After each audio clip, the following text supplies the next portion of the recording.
Rebonjour à vous tous, nous sommes maintenant dans votre deuxième vidéo de la semaine. On est toujours dans le module 1, chapitre 3, dernier chapitre avant votre examen théorique 1. Le dernier chapitre, le troisième, celui qu'on va travailler en ce moment, parle des fonctions et de modélisation de fonctions. Donc lorsqu'on parle de fonctions, vous avez déjà travaillé avec des fonctions au secondaire.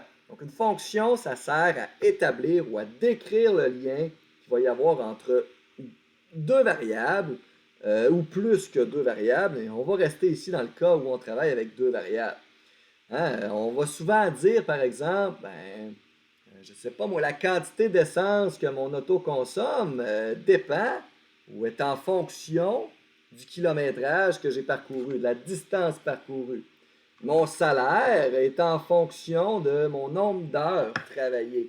Donc, vous voyez, on regarde le comportement, le lien qu'il y a entre deux variables. Donc, mon salaire est une variable, c'est quelque chose qui peut varier, et il varie en fonction de mon nombre d'heures, donc la durée que j'ai mis à mon travail, okay, qui est une autre variable.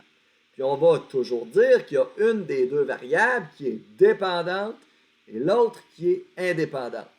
Il y en a une qui est liée à l'autre, il y en a une qui dépend de l'autre.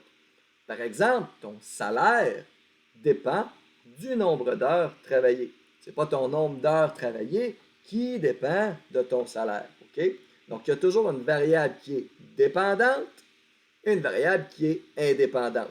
Ta variable indépendante, on l'appelle en général Y, et ta variable qui est indépendante, on la note X. OK? Le lien entre deux variables, on appelle ça une fonction. Si pour chaque valeur de ta variable indépendante X, il existe une et une seule valeur possible de Y. Okay? C'est ce qu'on appelle une fonction de X, comme vous le voyez ici. Donc ici, j'aurais Y, ma variable dépendante égale une certaine fonction de X. Cette fonction de X-là pourrait être, par exemple, aussi simple que, je ne sais pas moi, 12X. Supposons que votre salaire horaire, c'est 12 de l'heure. Si X représente la durée de votre chiffre, un bon chiffre de 12 heures, c'est long. Non, c'est 12 de l'heure. Donc, 12 de l'heure, X représente un nombre d'heures. Donc, disons, pour être 5 ici, vous aurez 12 fois 5, vous donnerez votre salaire, donc votre variable dépendante, pour un point donné. Donc, lorsque X vaut 5, par exemple. En général, on a tendance, lorsqu'on a accès à une modélisation entre deux variables, donc à une fonction, on a tendance à vouloir faire une représentation graphique de ça. C'est ce qu'on appelle une représentation graphique dans un plan cartésien. Donc, on va appeler ça une courbe. Ça peut être une droite, là, bien entendu. Dans le cas que je viens de dessiner là, 12x, ça donnerait une droite.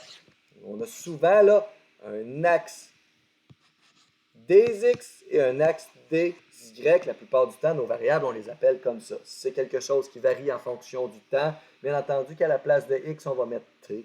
Ici, par exemple, c'est un salaire ou un coût ou un revenu. L'axe des y, on pourrait appeler ça l'axe des r ou l'axe des c. Ça n'a pas vraiment d'importance. C'est plutôt une convention plus que d'autres choses. Donc, la plupart du temps, on aime ça avoir une petite représentation graphique pour regarder ce qui se passe. OK? Il y a plusieurs sortes de fonctions possibles. On va en avoir une tonne.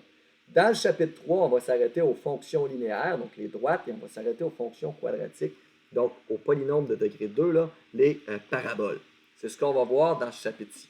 Ensuite, après votre examen 1, on va parler de fonctions exponentielles, fonctions logarithmiques, fonctions trigonométriques, sin, cos, tan. Okay? Mais pour l'instant, on va s'arrêter à ça. Mais pour toute fonction possible, les composantes ou les notions que je vais vous montrer là sont les mêmes. Okay? On va commencer par les fonctions algébriques. Donc, domaine et image d'une fonction. Le domaine, pour commencer, c'est l'ensemble des valeurs de x que vous pouvez mettre dans votre fonction. L'ensemble des valeurs possibles pour la variable indépendante. Votre domaine peut être mathématique ou contextuel. Si je reviens à mon exemple qui était y égale 12x, X ici représentait quoi? X représentait un nombre d'heures travaillées. Donc, votre domaine ici serait de 0 jusqu'à l'infini, si on veut. Donc, on pourrait travailler un très grand nombre d'heures.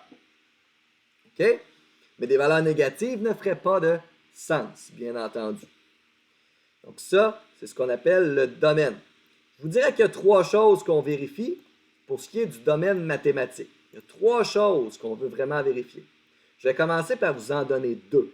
Une que je vais vous donner lorsqu'on va parler de fonctions logarithmiques, mais pour l'instant, il y a 2 choses qu'on va vérifier. Pour qu'une valeur de x fasse partie du domaine mathématique d'une fonction, il ne faut pas qu'il y ait de division par 0. Si vous avez une division par 0, ça ne marche pas. Donc, si vous donnez la correspondance entre 2 variables, ça vous donne une fonction en x, mais qui a une division par 0, pour un x donné, bien, cette valeur de x-là ne fait pas partie du domaine. Okay? Première chose à vérifier, y a-t-il une division par 0? Deuxième chose à vérifier pour l'instant, c'est qu'on ne doit pas avoir de racine paire. Je vais appeler ça une racine 2k.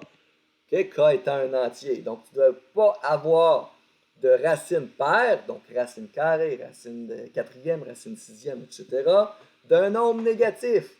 Vous le savez, racine carrée de moins 4 n'a pas de valeur réelle. Ça n'existe pas. Donc, si vous avez une fonction avec une racine carrée à l'intérieur de cette fonction-là, par exemple, y égale racine de 2x, quelque chose comme ça, ben vous ne pouvez pas plugger une valeur négative de x là-dedans parce que y ne peut pas être égal à, par exemple, racine de moins 4.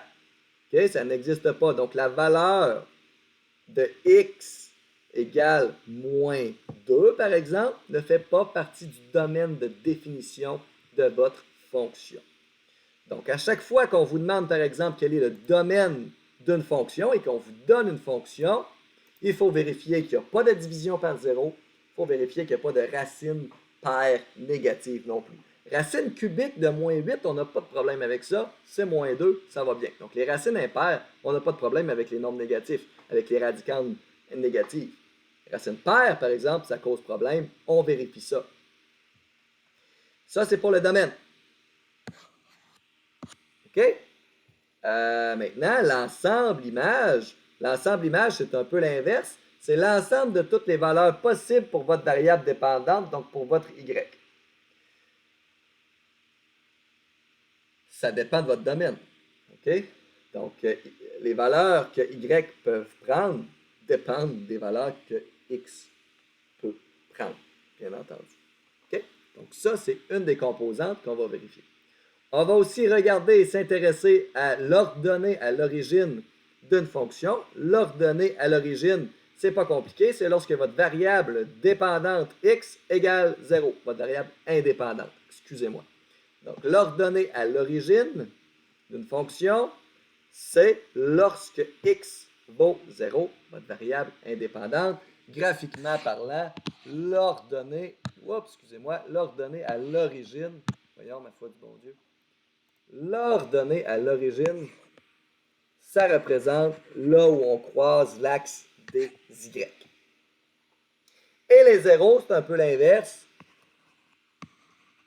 C'est les endroits où on croise l'axe des X. Donc, c'est quand est-ce que Y égale 0. Donc, je pourrais avoir une fonction qui a l'air de ça. Vous auriez l'ordonnée à l'origine en haut et vous auriez les 3 zéros en bas. Okay? Donc, c'est les points d'intersection avec les différents axes. Vous allez voir, algébriquement parlant, la plupart du temps, du moins pour des fonctions quadratiques et pour des fonctions linéaires, c'est pas très complexe de déterminer les zéros et leur donner à l'origine.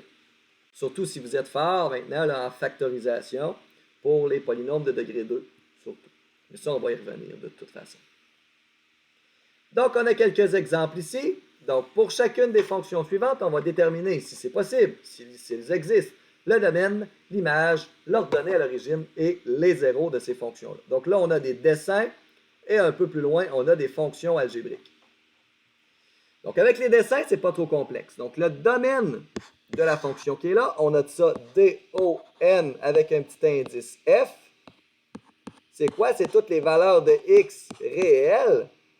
Non, pas toutes les valeurs de X réelles ici. Là. Attendez une seconde, je vais me donner ça sous forme d'intervalle. Toutes les valeurs. Excusez-moi, je pensais éternuer. Excusez-moi. Donc, OK, je reprends. Le domaine de votre fonction ici, c'est toutes les valeurs que X peut prendre. Et vous voyez que les valeurs que X peut prendre varient entre moins 6 jusqu'à 3. Il ne se passe rien à l'extérieur de ça.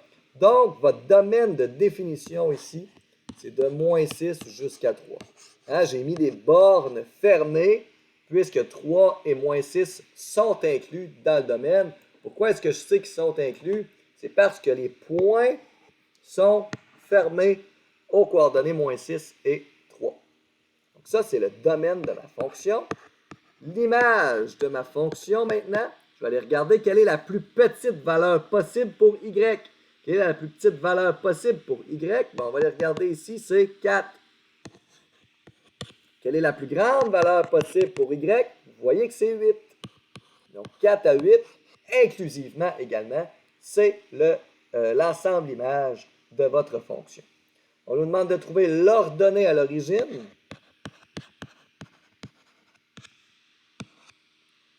L'ordonnée à l'origine, c'est un couple. L'ordonnée à l'origine, c'est lorsque x vaut 0.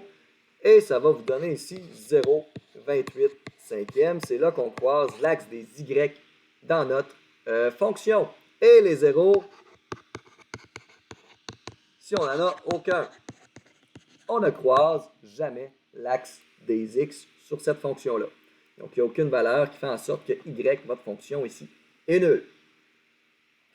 Numéro B, maintenant, même chose, on va aller déterminer le domaine de définition de cette fonction-là. Domaine de G maintenant, cette fonction-là s'appelle G. Je vais encore donner ça sous forme d'intervalle. Quelle est la plus petite valeur de x possible? C'est moins 2. Et là, vous voyez que le point est ouvert, donc je n'inclus pas moins 2.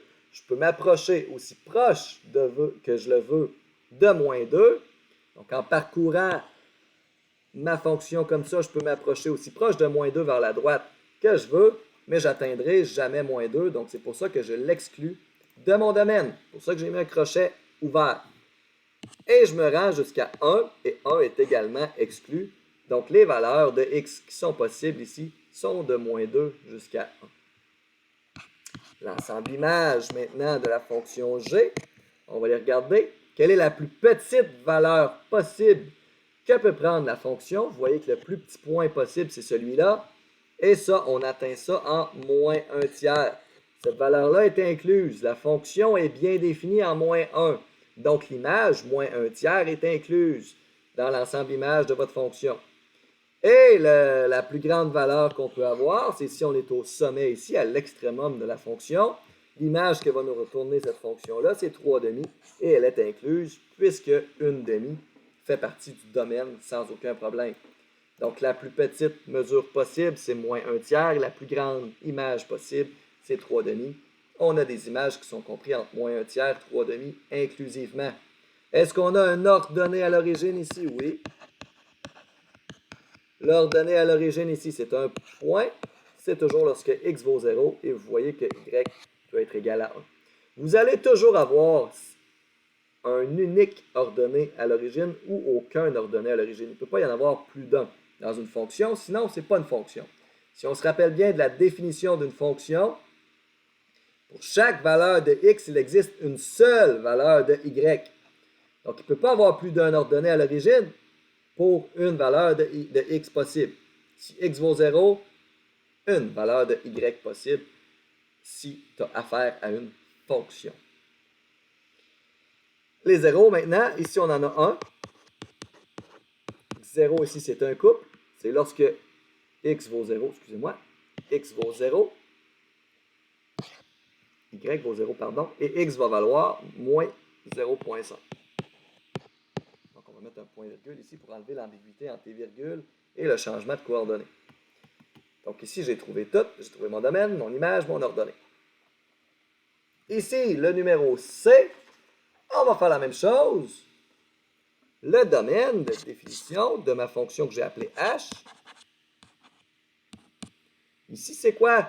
Ben, vous voyez là, ici, je n'ai pas de point fermé, je n'ai pas de point ouvert non plus. Qu'est-ce que ça veut dire? Ça veut dire que je continue de descendre infiniment. Ici, je continue de monter infiniment. Ça veut dire que je peux rentrer n'importe quelle valeur réelle dans ma fonction ici pour x, puis il va me retourner une valeur d'une image. Ça veut dire que le domaine de définition de votre fonction, c'est tous les réels, tous les nombres réels, de moins l'infini jusqu'à plus l'infini. Quelle est l'image associée à cette fonction-là? Ben, je peux avoir une image aussi petite que je veux et je peux avoir une image aussi grande que je veux. C'est également les réels, ici, l'ensemble d'images. Je vais aller chercher l'ordonnée à l'origine si elle existe. L'ordonnée ici, c'est lorsque x vaut 0 et vous voyez que y va être égal à moins 10. Et les zéros, ici, je vais en avoir plusieurs. On peut avoir un seul ordonné à l'origine, mais on peut avoir autant de zéros qu'on veut en passant. Donc ici, je vais avoir le point moins 21 cinquième 0, celui-là. Je vais en avoir un autre ici, le moins 5 quarts 0. Et je vais avoir celui-là, un 0. C'est les 3 zéros de votre fonction.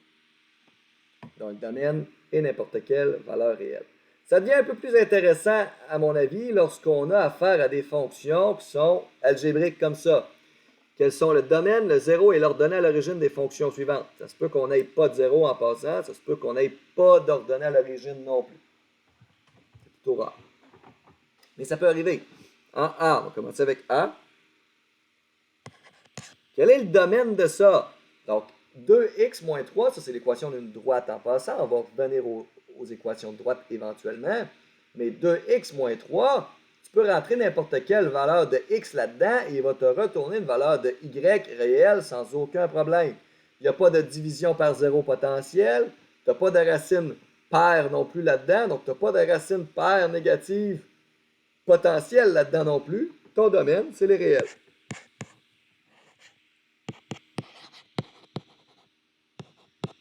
C'est aussi simple que ça. On nous demande ensuite l'ordonnée à l'origine. Pour trouver l'ordonnée à l'origine, c'est lorsque x vaut 0. Donc, l'ordonnée à l'origine, ça va être 0. Puis là, on va aller remplacer notre x par 0. 2 fois 0, 0, moins 3, moins 3. Et pour trouver le 0, c'est lorsque f de x vaut 0, lorsque y vaut 0. Donc, on a une petite équation à faire. Quand est-ce que 2x moins 3 égale 0? Bien ça implique que x égale, on envoie le 3 de l'autre côté, on divise par 2, on va avoir 3 demi. Si x égale 3 demi, y vaut 0. Donc, le 0 ici de la fonction, c'est 3 demi, 0. C'est le seul 0 de ma fonction ici. Okay, c'est tout ce qu'on nous demande. Le domaine, les zéros et l'ordonnée à l'origine des fonctions suivantes. En B, on a g de x, on a 1 sur x moins 3. Pour déterminer le domaine, on veut les valeurs de x qui font en sorte qu'il n'y a pas de division par 0. Ici, il y a une division par 0 potentielle. Donc, on ne veut pas que x moins 3 égale 0. Vous pouvez traîner ça comme ça. X moins 3 n'égale pas 0. Puis vous allez tout simplement voir que x n'est pas égal à 3. Okay? Un symbole d'inégalité comme ça, algébriquement, ça se traite pareil comme un symbole d'égalité. Donc, votre 3, vous l'envoyez de votre barre et c'est tout. Donc, votre domaine ici, c'est tous les x réels. Puis là, on va enlever la valeur 3. C'est une façon de faire. Vous auriez pu travailler sous forme d'intervalle. C'est plutôt pas intéressant de travailler sous forme d'intervalle dans ce cas-ci. Tout ce qu'on veut dire, c'est qu'on prend n'importe quel nombre réel. Le symbole qui est là veut dire qu'on enlève une valeur. On enlève quelle valeur? On enlève la valeur 3. Donc, c'est comme ça qu'on écrit ça avec les symboles appropriés. On veut chercher l'ordonnée à l'origine. L'ordonnée à l'origine, c'est lorsque x égale 0. On va donc avoir 1 divisé par 0 moins 3, on va avoir moins 1 tiers.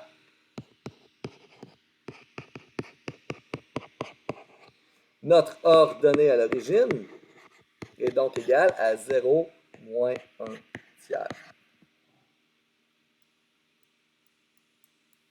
Et les zéros, ici on va se questionner un peu. Comment est-ce qu'on peut trouver les zéros? Est-ce que 1 divisé par x moins 3 peut être égal à 0? Si on réfléchit un peu, on a le nombre 1 et on le divise par un autre nombre. Est-ce que c'est possible d'avoir 0 comme résultat? Si tu prends le nombre 1 et que tu le divises par un nombre, tu n'auras jamais 0. 1 divisé par un nombre n'égale jamais 0. Je suis d'accord que si ton nombre, c'est, mettons, 1 milliard, 1 divisé par 1 milliard, c'est très petit, mais c'est pas égal à 0. Donc, on peut tendre vers 0, mais on ne sera jamais égal à 0. On ne touchera jamais à l'axe des x dans cette fonction-là. Donc, il n'y a aucun 0. Aucun 0. On peut s'en rendre compte en disant 1 divisé par x moins 3 égale 0. Et puis là, on fait un genre de produit croisé. On va avoir 1 égale 0 fois x moins 3, 0. 1 n'est jamais égal à 0. On arrive à une contradiction. Ça veut dire quoi si on arrive à une contradiction algébriquement parlant? Ça veut tout simplement dire que notre hypothèse de départ était fausse. Notre hypothèse de départ, c'était que la fonction était égale à 0.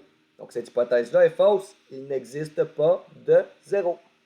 Comprenez? Donc, on peut le déterminer algébriquement si jamais on ne le voit pas grâce à un truc.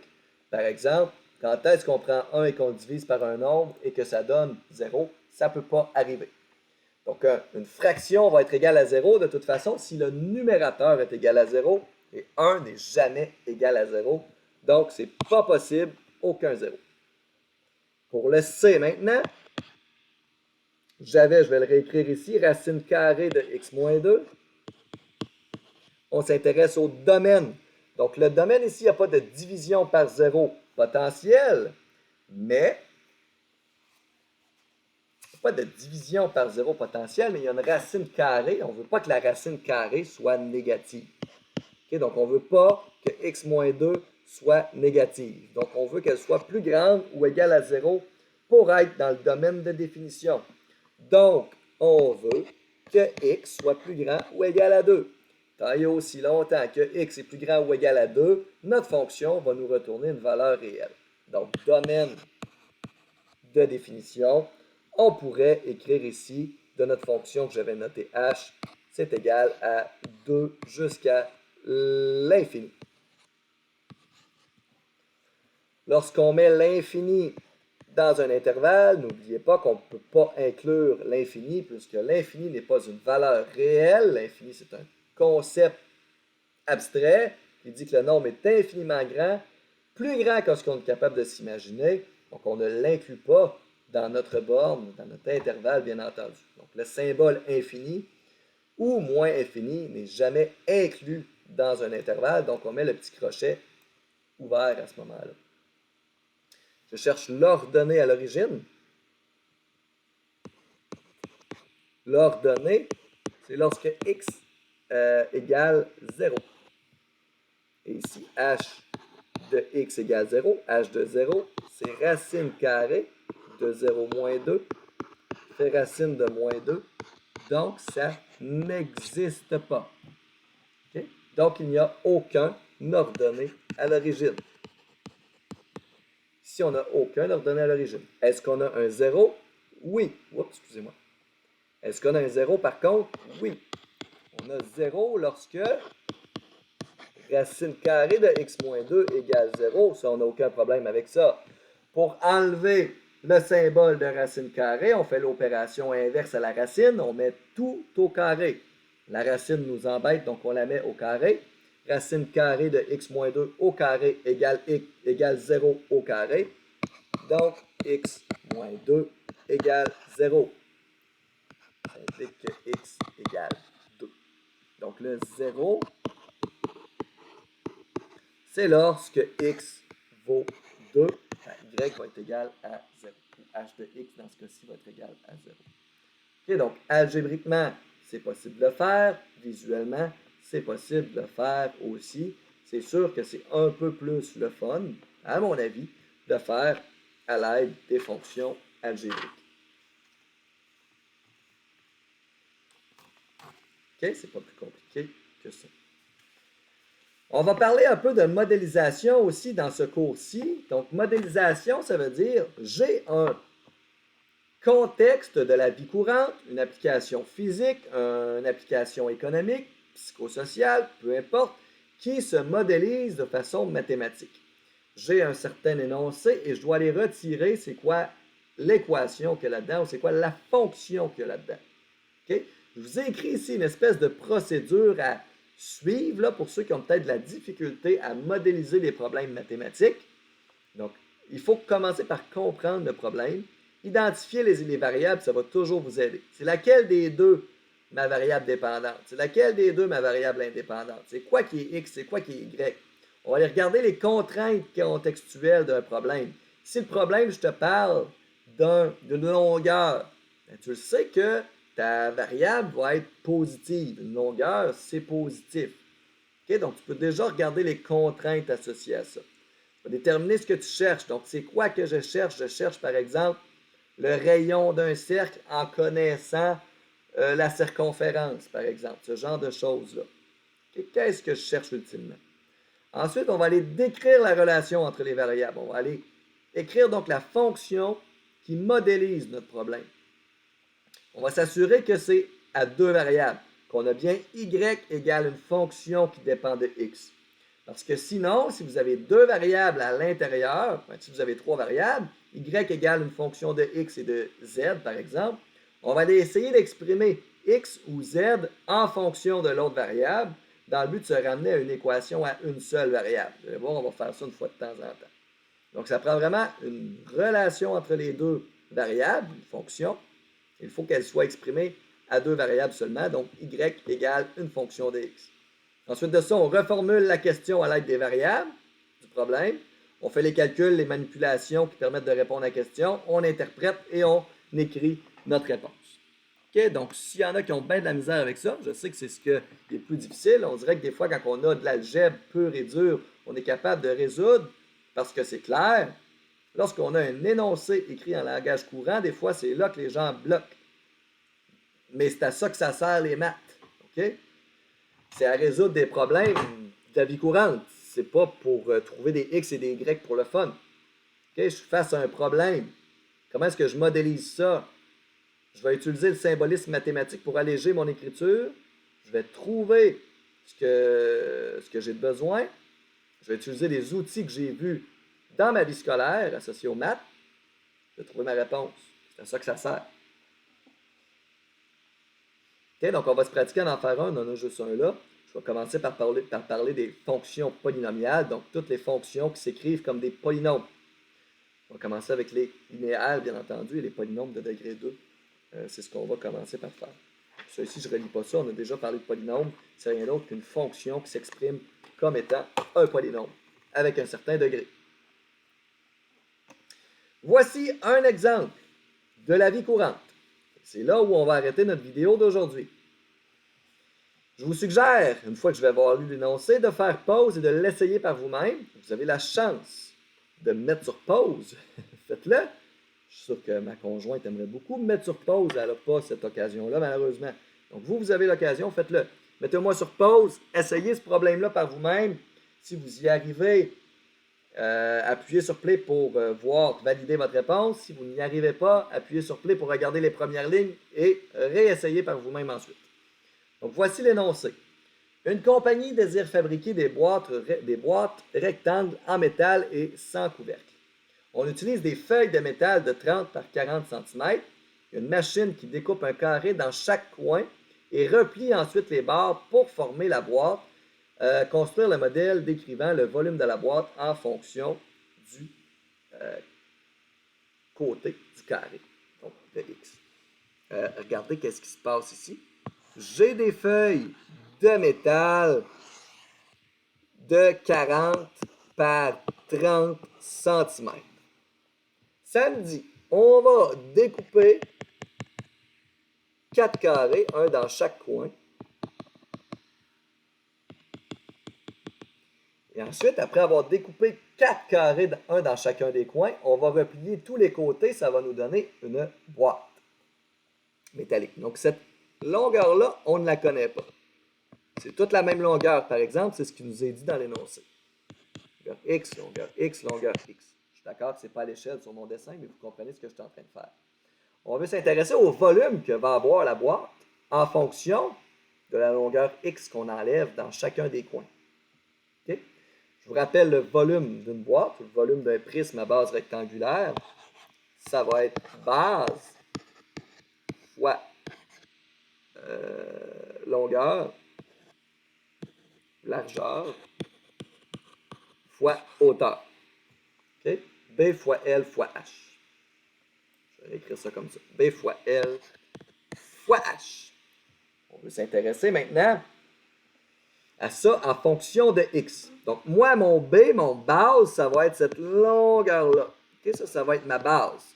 Ensuite de ça, ma largeur, ça va être cette longueur-là. Donc, on va commencer par regarder ça. Puis la hauteur de la boîte, on va essayer ensuite de la déterminer. Donc, moi, je vais avoir un volume d'une boîte qui va être en fonction de X, V de X, égale ma base. Voyez-vous, ma base, c'est 40. Tout ça, c'est 40 cm. Mais j'enlève X ici et j'enlève un autre X là. C'est donc 40 moins 2X. C'est ma longueur de ma base. Ma largeur ici, toute cette largeur-là, c'est 30. Mais j'enlève X ici et j'enlève X là aussi. J'ai donc 30 moins 2X pour ma largeur de ma boîte. Maintenant, quelle hauteur aura la boîte lorsque je vais replier les coins, lorsque je vais replier chacun des barres? Bien, la hauteur de la boîte, si je la dessine comme ça, ma boîte, les talents en dessin sont très limités, comme ça, je fais mon possible, comme ça. OK.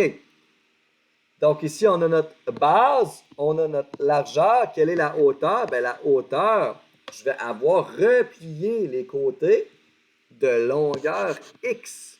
Donc ici, j'aurai une hauteur de X. OK? La longueur que je vais avoir enlevée va représenter la hauteur de votre boîte X. On pourrait le laisser comme ça. Ici, je vais développer ce produit-là. Ça nous donnerait ici, je vais vous donner la réponse, c'est pas trop complexe à calculer, 4x carré moins 140, 4x au cube, excusez-moi, moins 140x carré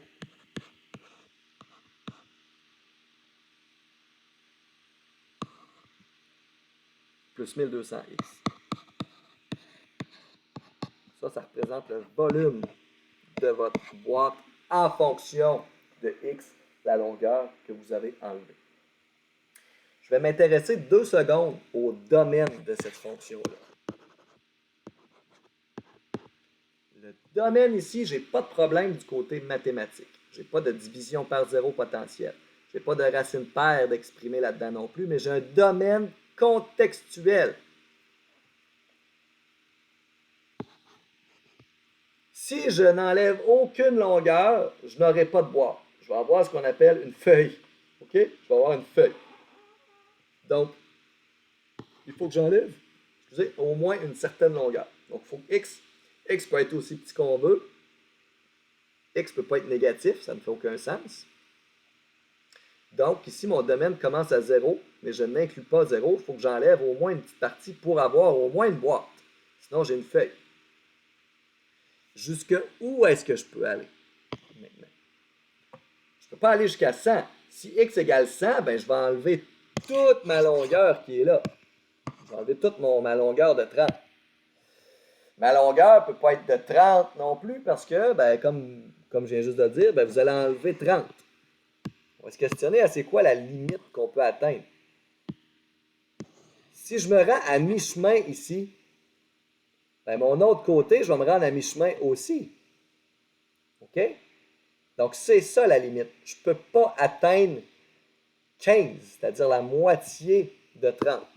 Parce que si la longueur de x c'est 15, si j'enlève un coin de longueur 15 par 15, dans chacun des trois coins, j'ai plus de largeur, j'ai plus de boîte. Je vais me ramasser avec une autre feuille. OK? Donc, je ne peux pas enlever une longueur de 15. Je peux m'approcher aussi proche que je veux de 15, mais je ne peux pas enlever une longueur de 15. Donc, le domaine contextuel ici, pour les valeurs que peut prendre x, c'est de 0 jusqu'à 15. Okay? Donc, dans la formule du volume qui est là, vous pouvez entrer une valeur réelle de votre choix tant et aussi longtemps qu'elle est entre 0 et 15 exclusivement. Okay? Donc, on commence à modéliser certains comportements physiques. On va en faire d'autres de ça. C'est ce qui me passionne le plus des maths personnellement. Oui, la théorie est intéressante, à mon humble avis. De l'appliquer à différents domaines est beaucoup plus intéressant encore. Juste faire un petit dernier bout de chemin là-dessus. Qu'est-ce qui serait le plus intéressant dans le problème qu'on vient de faire là? Ce serait de savoir dans quel cas est-ce que je vais avoir le volume d'une boîte maximale. J'ai une feuille de 30 par 40. Je veux enlever 4 coins. Je veux former une boîte avec un volume le plus grand possible. Mathématiques appliquées à l'électronique industrielle 2 va répondre à cette question-là, qui est, à ma foi, un des plus grands résultats que vous allez voir dans votre vie, c'est-à-dire l'optimisation. C'est vraiment intéressant. Donc, dans votre cours de maths appliquée 2, vous allez voir ça, c'est vraiment intéressant. Pour l'instant, on est dans la base, on modélise les problèmes. Ensuite de ça, on va peut-être plus les interpréter un peu et travailler avec ces modèles-là. Donc voilà, les 2 vidéos sont en ligne pour cette semaine. Je vous souhaite une belle fin de semaine. Nous, on se revoit mercredi, le 17 février. Bye! Merci de votre attention et soyez sages.